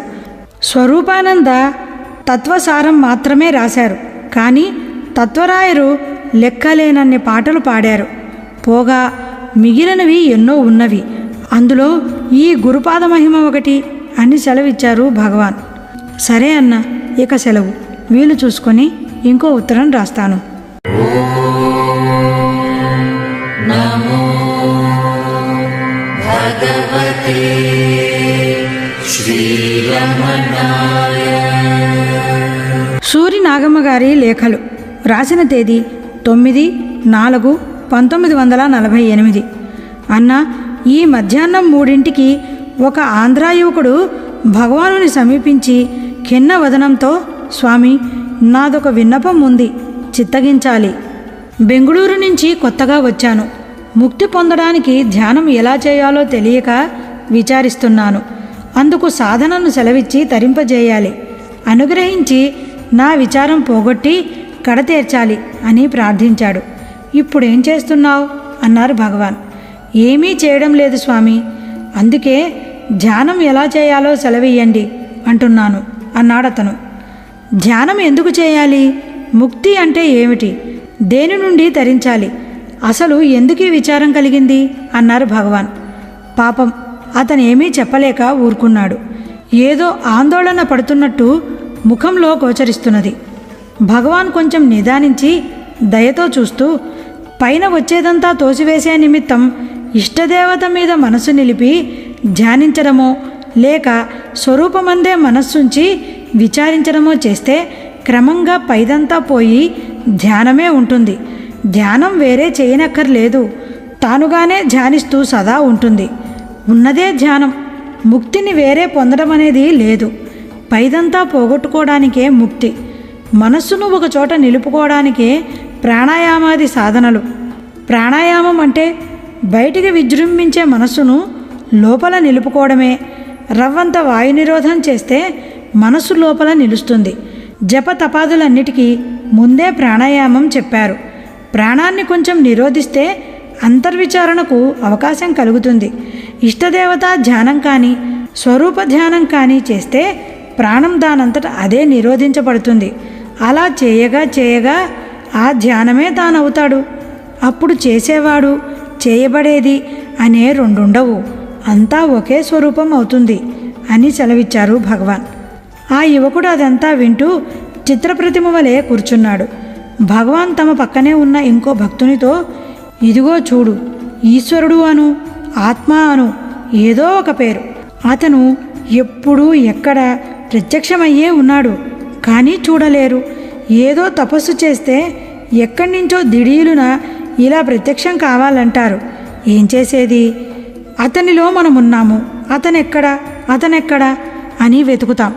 నేను అనే ఈ రవ్వంత అహము లేచి ఇంత పని చేస్తుంది, దాని సామర్థ్యం చూడు అని చెప్పి విరమించారు. సరే అన్న, ఇక సెలవు. వీలు చూసుకొని ఇంకో ఉత్తరం రాస్తాను. నమో భగవతే శ్రీరమణాయ. సూరి నాగమ్మ గారి లేఖలు. రాసిన తేదీ 11/4/1948. అన్న, ఈ మధ్య ఎండలు ముదిరినందువల్ల హాల్లో చోటు చాలదని దినమంతా స్వర్ణోత్సవ పర్ణశాలలోనే ఉండడం సాగించారు భగవాన్. సాధారణంగా సోఫా వెనక తడికలు కట్టి ఉండేవి. గాలి రావాలని నిన్న సాయంత్రం సేవకులు ఆ తడికలు ఎత్తి నిలిపారట. నేనది చూడనేలేదు. కానీ ఈ ఉదయం 8 వెళ్ళాను. భగవాన్ సోఫా మీద చిన్ముద్రాంకితులై దక్షిణాభిముఖంగా దక్షిణామూర్తి వలె కూర్చొని ఉన్నారు. వెనకవైపు ఉన్న మామిడి చెట్లు శాఖలతో మైదానమంతా పందిరివలె కప్పుకొని ఎర్రని చిగురుటాకులతో సన్నని పూతతో వసంత శోభను తెలియజేస్తూ ఉన్నవి. ఆ ఆకులకు ఈ పూతకు మధ్య చిన్న శివలింగాల వలె పిందెలు గుత్తులు గుత్తులుగా వేళ్లాడుతూ ఉన్నవి. కుడిపక్కన పూలతోటలో పందిళ్లు విరబూసి ఉన్నవి. ఎంత అద్భుతంగా ఉన్నాయో! సోఫాని ఆనుకుని వెనక భాగంలో క్రోటన్లు పెట్టారు. ఎడమ పక్క సిమెంటుతో కట్టిన నేలతొట్టిలో నీళ్లు పోశారు. అందులో పిచ్చుకలు జలక్రీడలాడుచున్నవి. సోఫాకు దగ్గర చేరి 2 పక్కల తెల్లనెమలి, రంగుల నెమలి నించున్నాయి.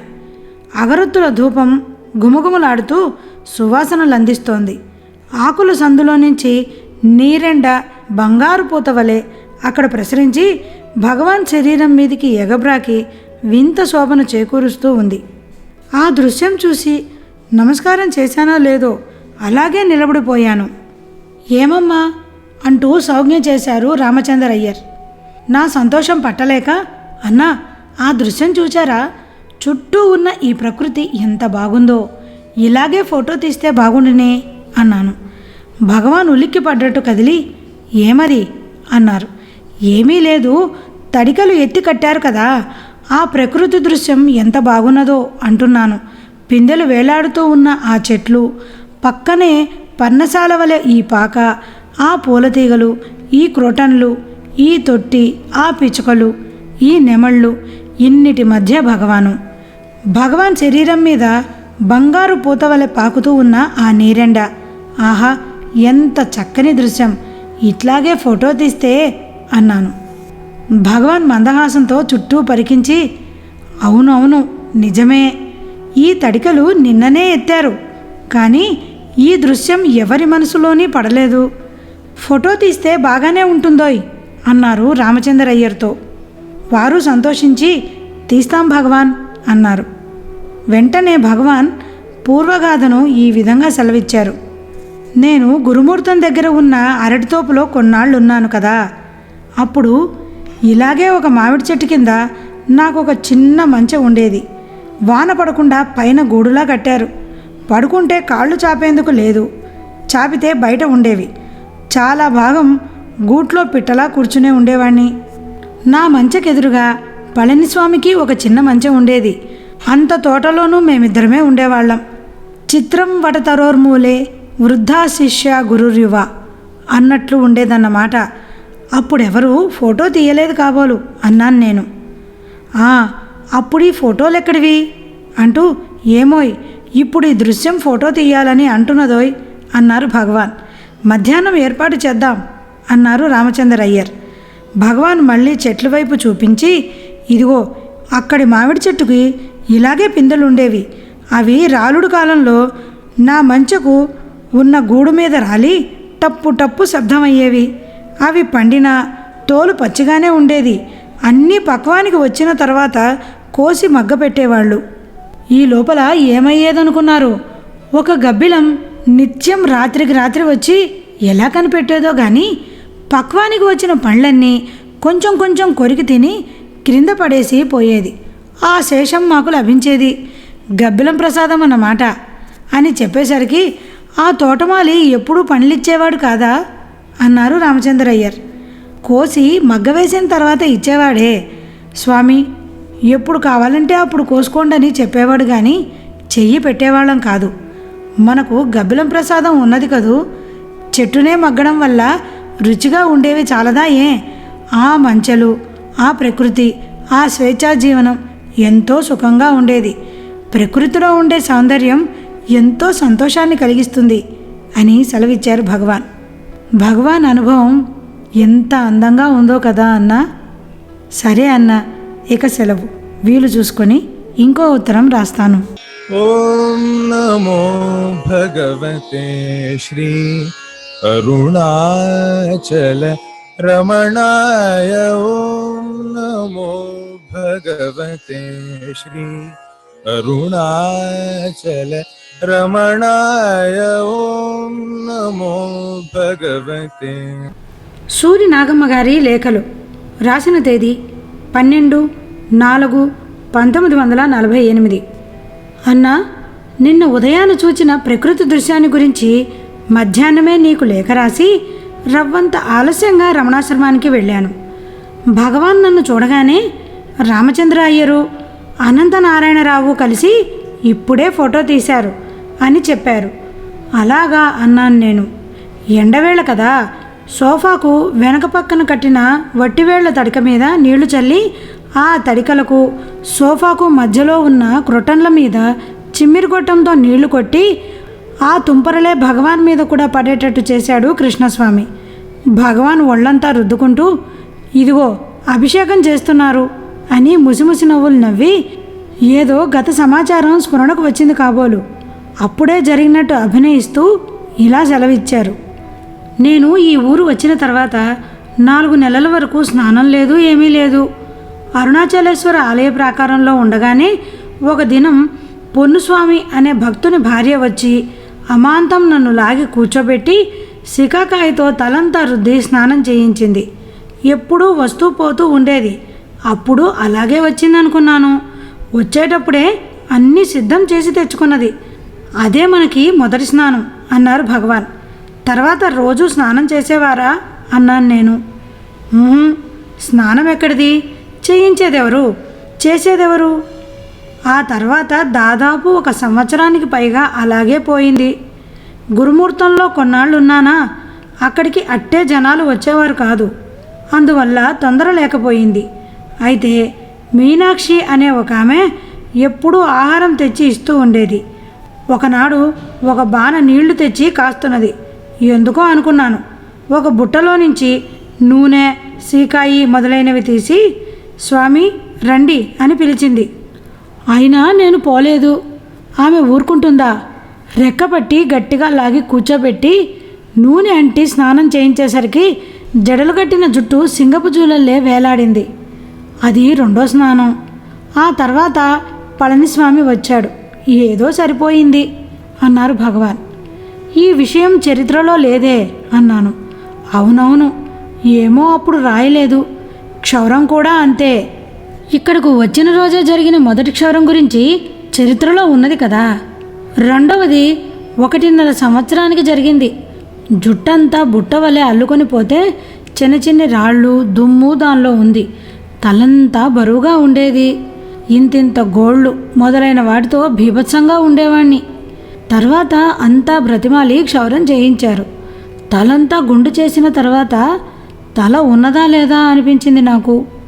ఇలా ఆడించి సరే ఉన్నది అనుకున్నాను. అంత భారం తగ్గిందన్నమాట అన్నారు భగవాన్. ఈ 1.5 సంవత్సరం ఎవరూ ప్రయత్నించనే లేదా అన్నారు ఒక భక్తులు. ప్రయత్నించారు. సుబ్రహ్మణ్యేశ్వరాలయంలో ఉండగా ఇప్పుడు వకీలుగా ఉన్న నీలకంఠం తాతగారు నా వద్దకు వస్తూ పోతూ ఉండేవారు. వారి పేరు నీలకంఠయ్యరే. చాలా భక్తి కలవారు. ఒకనాడు ఈ ప్రయత్నంతో వచ్చారు. వచ్చిన వారు నాతో ఏమీ చెప్పకుండా కొంత దూరంలో ఎదురుగా నిలిచారు. మామూలుగానే వచ్చారనుకున్నాను నేను. నా మానాన్ని నేను కళ్ళు మూసుకొని కూర్చున్నాను. నా వెనక వైపున టప్పు టప్పు అని శబ్దం అయ్యింది. కన్నెత్తి చూస్తే మంగలి కత్తి నూరుతున్నాడు. పలక్కుండా లేచి వెళ్ళిపోయాను నేను. పాపం, వారు స్వామికి ఇష్టం లేదనుకొని చక్కా పోయారు. పొన్నుస్వామి భార్య మీనాక్షి మాత్రం స్నానం చేసేదాకా విడవలేదు. రెక్కబట్టి లాగితే ఏం చేసేది అన్నారు భగవాన్. భగవాన్ వారికి బిడ్డలా తోచారు కాబోలు అన్నాను నేను. అదే ఇప్ప చెట్టు కింద ఉండగా ఇంకొకటి జరిగింది. ఏమంటే 20 ఏళ్ల వయసున్న రత్తమ్మ అనే దేవదాసి కోవెలలో నాట్యమాడేందుకు వస్తూ పోతూ ఉండేది. ఒకనాడు నన్ను చూసింది. అంతటితో నా మీద భక్తి, తన వృత్తి మీద విరక్తి కలిగి ఇంటికి వెళ్ళి ఆ బ్రాహ్మణ స్వామికి అన్నం పెట్టంది తాను తిననని తల్లితో పట్టుబట్టింది. సరేనని ఇద్దరూ కలిసి అన్నం తెచ్చారు. నేనేం కళ్ళు తెరుస్తానా, పిలిస్తే పలుకుతానా? ఒకే నిష్టతో ఉన్నాను. ఎలాగో త్రోవను పోయేవారి చేత చెయ్యి పట్టి లాగించి లేపి ఆనాటికి పెట్టి వెళ్ళారు. స్వామికి పెట్టింది తిననని రోజూ పట్టుపడితే, తల్లి నీవు చిన్నదానవే, ఆ స్వామి వయసుకు వచ్చినాడే, తాకి లాగితే గాని లేవడే ఎలాగూ అన్నది.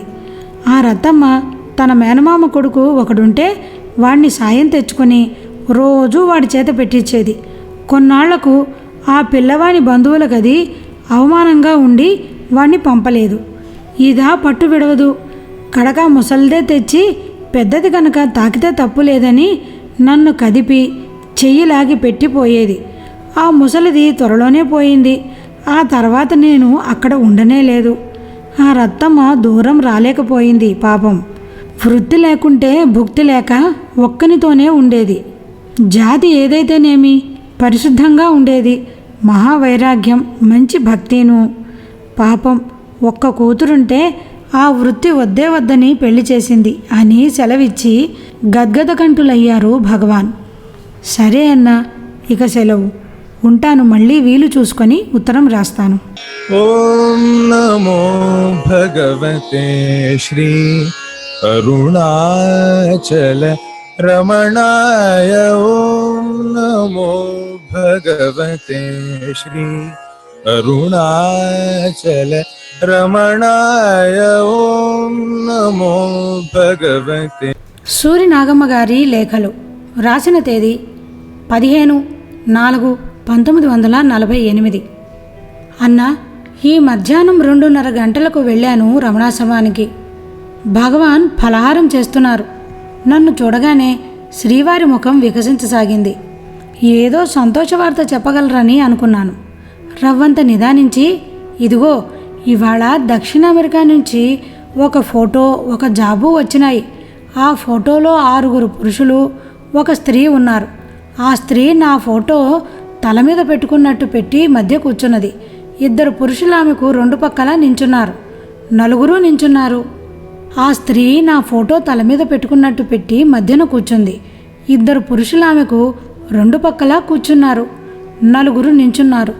వారంతా ఒక సంఘమట. దానికి అరుణాచల సంఘం అని పేరట. ఆ జాబులో, భగవాన్ మేమంతా మీ సన్నిధికి రాలేము, ఇక్కడి నుంచే నమస్కరించి సాధన చేస్తున్నాం, మీ ఆశీర్వాదం కావాలి అని రాసి బదులు రాసేందుకు రిజిస్టర్ చీటీ కూడా పంపారు. ఎక్కడ దక్షిణ అమెరికా, ఎక్కడ మనం అన్నారు భగవాన్. వారెప్పుడూ ఇక్కడికి రానేలేదా అన్నాను. వచ్చినట్టుగా లేదు. ఆ స్త్రీని మాత్రం ఎప్పుడో చూసినట్టు ఉన్నది. ఎలా విన్నారో ఏమో, మన పుస్తకాలు చదివి సాధన చేస్తున్నారట. దక్షిణ అమెరికా అంటే అమెరికాకు చివరన్నమాట. వారికి మన మీద అభిమానం ఏమిటో అంటూ జాలితో డగ్గుత్తిక వహించారు భగవాన్. భక్తికి దూరం దగ్గర అంటూ ఉండవు కదా భగవాన్ అన్నాను. అదే, ఆ స్త్రీ నా ఫోటో తల మీద పెట్టుకున్నట్టుంది. మన సంగతి ఎలా తెలిసిందో అన్నారు భగవాన్.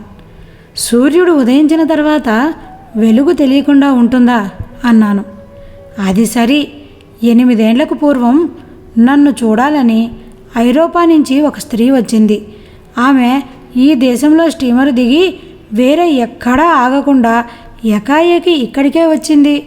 అరగంట కూర్చొని లేచి నమస్కరించి సెలవు పుచ్చుకొని ఆశ్రమం చుట్టుపక్కల చూసుకొని వెంటనే వెళ్ళింది. సరాసరి కొలంబో వెళ్ళి స్టీమర్ ఎక్కుతూ నాకు ఒక జాబు రాసింది. భగవాన్, మిమ్మల్ని గురించి విని చాలా కాలంగా చూడాలన్న కోరికతో ఉండి ఇప్పటికి రాగలిగాను. మిమ్మల్ని చూశాను, నా కోరిక తీరింది. ఇక ఈ దేశంలో ఉన్న ఇతర ప్రదేశాలు చూడాలని కోరికే లేదు. అందువల్ల స్టీమర్ ఎక్కుతాను అని ఉందందులో. చిత్రంగా అని సెలవిచ్చారు భగవాన్. విశ్వరూపం చూడాలని ఆశించి దివ్యదృష్టి గైకని ఆ విశ్వరూప దృశ్యం అదృశ్యమైన వెనక, కృష్ణ నీ దివ్యస్వరూపం చూసిన ఈ దృష్టితో ఇతర దృశ్యం చూడాలని లేదు, నీవిచ్చిన దృష్టి నీవే తీసుకో అన్న ధృతరాష్ట్రుని వలె ఆమెకున్న భగవానుని చూచిన తర్వాత భారతదేశం చూడాలని లేకపోయింది కాబోలు. భక్తికి స్త్రీ పురుష భేదం లేదు కదా అన్నాను నేను. ఆహా, ఏ భేదమూ లేదు అన్నారు భగవాన్. సరే అన్న, ఇక సెలవు. వీలు చూసుకొని ఇంకో ఉత్తరం రాస్తాను. ఓం నమో భగవతే శ్రీ అరుణాచల రమణాయ. ఓం నమో భగవతే శ్రీ అరుణాచల రమణాయ. ఓం నమో భగవతే. సూర్యనాగమ్మ గారి లేఖలు రాసిన తేదీ 23/4/1948. అన్న, మొన్న 12వ తేదీన విజయవాడ నుంచి చాలా కాలంగా వస్తూ పోతూ ఉండే గంగరాజు మల్లికార్జునరావు అనే బ్రాహ్మడు ఆలుబిడ్డలతో సహా వచ్చారు ఇక్కడికి. మొన్న 12వ తేదీన విజయవాడ నుంచి చాలా కాలంగా వస్తూ పోతూ ఉండే గంగరాజు మల్లికార్జునరావు అనే బ్రాహ్మణుడు ఆలుబిడ్డలతో సహా వచ్చారు ఇక్కడికి. వారికి 5 ఆడపిల్లలున్నారు. ఆ 5 సందున 5 మగపిల్లలు గతించారట. 6వ వానికి 6వ నెలలో భగవాన్ సన్నిధిలో అన్నప్రాసన చెయ్యాలని, భగవాన్ చేత్తోనే అన్నం పెట్టించాలని ఎంతో ఉత్సాహంగా వచ్చారు. ఈ ముహూర్తం ఎల్లుండనగా ఆ బిడ్డ అకస్మాత్తుగా అస్తమించాడు. ఈ సాయంత్రం వారు ఊరికి వెళ్ళాలని నిశ్చయించుకొని 3ంటికే భగవాన్ సన్నిధికి వచ్చి కూర్చున్నారు. వాళ్ళ మనసులో కించపోగొట్టే నిమిత్తం ఈశ్వరుడు ఈ విధంగా ఆడించాడా అన్నట్టు ఒక భక్తుడు, స్వామి, ప్రాణాయామాది సాధనల వల్ల శరీరం చాలా కాలం ఉండేట్లు చెయ్యవచ్చునని జ్ఞానులు ఆ విధంగానే చేస్తారని అంటారే, నిజంగానే ఉంటారా? చేస్తే మంచిదేనా అని ప్రశ్నించాడు. భగవాన్ సావధానులై, అవును, చేస్తే ఉంటారు. చాలా కాలం జీవించినంత మాత్రాన జ్ఞానులవుతారా? కొద్ది కాలం బ్రతికిన వారు జ్ఞానులు కాకుండా పోతారా? శంకరులు 32 ఏళ్లే ఉన్నారు, మణివాచకులు 32, సుందరులు 18, సంబంధులు ఇంకా త్వరలోనే 16 సంవత్సరములకే శరీరం విడిచారు. వారంతా జ్ఞానులు కారా ఏమి? జ్ఞానానికి అసలు ఈ శరీరం మీద ప్రీతియే ఉండదు. సుఖస్వరూపుడైన తనకు ఈ శరీరం ఒక వ్యాధిగా ఉంటుంది. ఎప్పుడు ఈ వ్యాధి బాధ తొలుగుతుందా అని చూస్తాడు. ఉండగానే పళ్ళు తోమాలి, బయటికి పోవాలి, స్నానం చేయించాలి, ఆహారం ఇవ్వాలి, ఎన్నో ఉపద్రవాలు. పుండు పుడితే దాన్ని కడిగి కట్టు కట్టకుంటే వాసన పట్టదు. అలాగే ఈ శరీరాన్ని అనుక్షణం బాగు చేయించకుంటే చెడుతుంది. జ్ఞాని అయిన వాడు కూలికి బరువు మోసినట్టే మోస్తారు దేహాన్ని. గమ్యస్థానం వచ్చేది ఎప్పుడెప్పుడా అని ఎదురు చూస్తాడే గాని ప్రాణాయామాలు, కాయకల్పాలు చేసి ఈ వ్యాధిని ఇంకా భరించాలని అనుకుంటాడా? అదంతా సిద్ధుల పద్ధతి. నేను కొండ మీద ఉండగా పైన చెప్పిన సిద్ధశాఖలోని వారు కొందరు ఉండేవారు. వారిని ఎవరైనా చూసేందుకు వస్తే కూర్చోమని, మీదే ఊరు నాయనా అంటే ఫలానా ఊరు అనేవారు. మీ తాత పేరు, మీ ముత్తాత పేరు అడిగి తెలుసుకొని, అదే మీ ముత్తాతకు తండ్రి ఇంత పిల్లవాడు ఉండగా నేను ఇక్కడికి వచ్చాను అనేవారు. అబ్బో, ఇన్నాళ్ళు బ్రతికి దృఢంగా ఉన్నాడే, ఎంత గొప్పవాడో అని వారంతా నమస్కరించి కానుకలు చెల్లించి వెళ్ళేవారు. అదంతా లోకాన్ని ఏమార్చేందుకు కానీ అందువల్ల జ్ఞానులవుతారా? వాసిష్టంలో రాముడు తీర్థయాత్ర చేసి తిరిగి వచ్చిన తర్వాత లోకమంతా దుఃఖమయమే, శరీరధారణమే దుఃఖం అన్న విరక్తితో అన్నపానాదులు సహితం పరేచ్ఛానుసారం నడుపుతూ జడుని వలె ఉండిపోయారు. విశ్వామిత్రుడు యాగరక్షణార్థం రాముని పంపమని దశరథుని అడిగితే, వాడు ఏదో పిచ్చి పట్టిన వాడలే ఉన్నాడు స్వామి అని చెప్పి ఆ పిచ్చిక్కల లక్షణాలు కొన్ని వివరించారట. విశ్వామిత్రుడు అది విని, నాకు చాలా సంతోషంగా ఉన్నది, ఆ పిచ్చి అందరికీ పడుతుందా? చూద్దాం, పిలిపించు అంటే పిలిపించారు. సభకు వచ్చిన తర్వాత రాముడు అందరికీ నమస్కరించి కూర్చున్నాడు. విశ్వామిత్రుడు రాముని చూచి విచారం కారణం అడిగి తెలుసుకొని వశిష్ఠుడితో, ఏమయ్యా, మనిద్దరకు బ్రహ్మ ఉపదేశించిన ఆత్మతత్వం ఈ రామునికి బోధించి కలత పోగొట్టుము అని నియోగిస్తే వారు సరే అన్నారు. ఆ బోధ వినే నిమిత్తం వినువీధి నుండి సిద్ధసంగం దిగివస్తూ, ఈ రాముడు అతి బాల్యంలోనే ఇంత జ్ఞానం పొందాడే, ఎంత వింత అని పొగుడుతూ, మనము ఎన్నాళ్ళు బ్రతికినా ఏమి లాభం అనుకున్నారట. చూచారా అన్నారు భగవాన్. అవును నిజమే, కొందరు ఇంచుమించు 80 ఏండ్లు బతికాం, ఇంకేం కావాలి అంటారు. అదొక ఘనం అనుకుంటారు అన్నారు ఇంకొక భక్తులు. భగవాన్ నవ్వుతూ, అవునవును, అదొక గర్వం, దానికొక కథ ఉన్నది.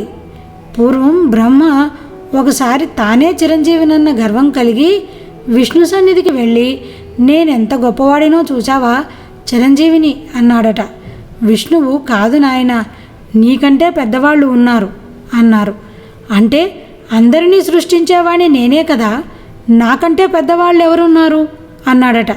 సరే చూపుతాను రమ్మని విష్ణువు అతన్ని వెంట పెట్టుకుపోతూ ఉంటే ఒకచోట రోమస మహాముని కనిపించాడట. అయ్యా, తమకిప్పుడు వయసెంత, ఇంకెంతకాలం ఉంటారు అని అడిగాడు విష్ణువు. నాయనా, నా వయసెంత చెబుతా విను అని ఇన్ని వేల ఏండ్లు ఈ యుగము, అన్ని వేలు ఆ యుగము అని లెక్కించి అవన్నీ కలిస్తే బ్రహ్మకు ఒక రాత్రి పగలును, ఆ సంఖ్యను అనుసరించే బ్రహ్మకు 100 ఏండ్ల ఆయుష్. అటువంటి ఆయుర్దాయం కలిగిన ఒక్క బ్రహ్మ గతించినప్పుడు నా దేహంలోని ఒక్క రోమం ఊడుతుంది. అలా ఒక్కొక్క బ్రహ్మకల్పముకు ఒక్కొక్కటిగా ఎన్నో రోమాలు పోగా ఇంకా ఎన్నో ఉన్నవి. ఇవన్నీ ఎప్పుడు ఊడిపోతే అప్పటికి నా ఆయుర్దాయం సరినాయన అన్నారట వారు. అందుకే ఆశ్చర్యపడుతున్న ఆ బ్రహ్మను అష్టావక్ర మహాముని సన్నిధికి తీసుకుపోతే వారు పైలెక్కలన్నీ చెప్పి, అటువంటి రోమస మహామునులు ఒక్కొక్కరు గతించినప్పుడు నా ఈ వంకరలు ఒక్కొక్కటి సరిపడతవి. ఈ విధంగా ఈ వంకరలన్నీ ఎప్పుడు తీరితే అప్పుడు నా ఆయుర్దాయం సరినాయన అన్నారట వారు. అంతటితో బ్రహ్మ గర్వం గభేలున కూలింది. అలాగే ఇంకా ఎన్నో కథలున్నవి. సరైన జ్ఞానం కలిగితే ఈ శరీరం ఎవరికి కావాలి, సదా నిర్మలంగా ఉండే తనకు ఈ మోతబరువెందుకు అని సెలవిచ్చారు భగవాన్. గురుకృప లేనిదే ఆ జ్ఞానం లభిస్తుందా? జడుని వల్ల ఉన్న రామునికి గురుబోధ వల్లే కదా తెలివి కలిగింది అన్నారా భక్తులు. ఆహా, సందేహమేమి, కృప అత్యావశ్యకమే. అందుకే తాయు మానవరు గురువును 10 పాటల్లో స్తుతించారు. మరొక పెద్దలు, ఓ గురుదేవా, నీ దృష్టి పడ్డ మాత్రం చేతనే పులి పిల్లివలె అవుతుంది, పాము ఉడతవలె అవుతుంది, దుష్టుడు మంచివాడవుతాడు. ఇంకా ఏదేది కాదు, ఒక్క నీ కటాక్ష వీక్షణం వల్లనే అన్నీ చక్కనవుతవి. నీ మహిమ ఏమని వర్ణింతును అంటూ అలాగే పాడారు. గురుకృప అంటే సామాన్యమా అన్నారు భగవాన్. విజయవాడ వారు ఈ కథలన్నీ విని, గురుకృప మాకెంతగా లభించిందో చూడండి, ఇన్ని కథలు చెప్పి భగవాన్ మా విచారం పోగొట్టారు అని ఎంతో సంతోషంతో పొంగిపోయారు. సరే అన్న, ఇక సెలవు. వీలు చూసుకొని ఇంకో ఉత్తరం రాస్తాను. ఓం నమో భగవతే శ్రీరమణాయ.